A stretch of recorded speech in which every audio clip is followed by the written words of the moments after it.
Henter-Győző Zorán with practice makes perfect.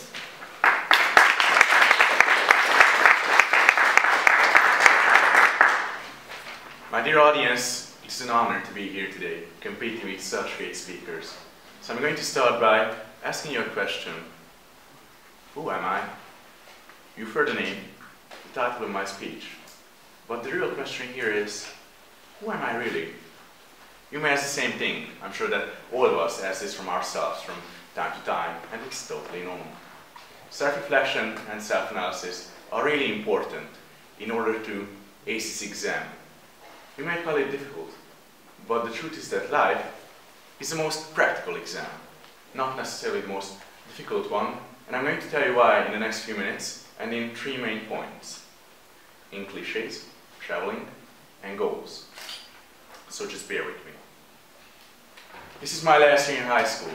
I'm literally standing in front of loads of exams that my classmates and I have to take. So talking about life as an exam is starting to get a bit mainstream, to be honest. It's a cliché.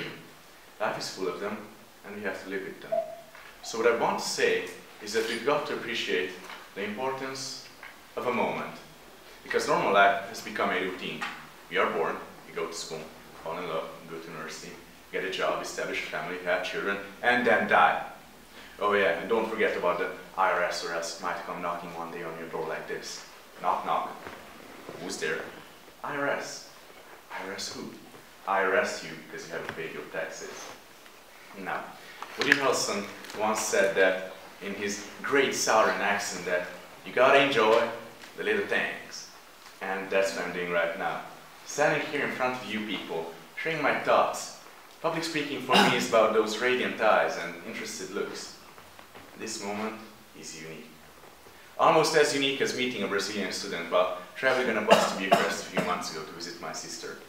He was studying in Bratislava, and after asking for directions, we started speaking about who we are and where we come from.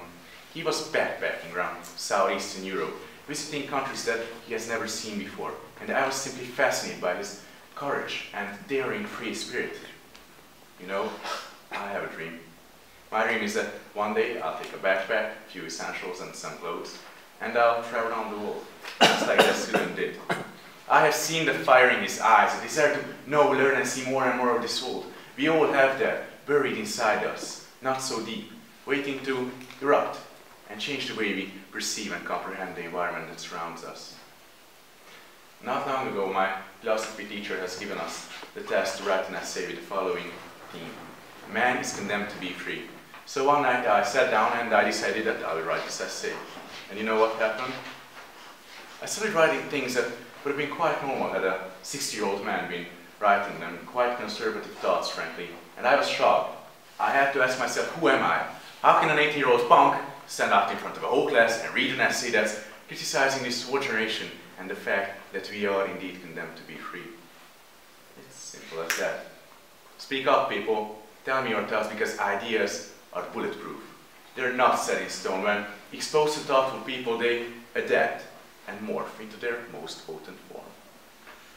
What is love? Baby, don't hurt me. Don't hurt me no more. Love is the key to happiness. The more we get, the happier we become. And after all, isn't that what we all want? We are all in the pursuit of something that exceeds us. This can be a purpose or a goal in life. You can call it God, Allah, or Buddha. But the truth is that all of us need some kind of guidance at one point or another in our lives.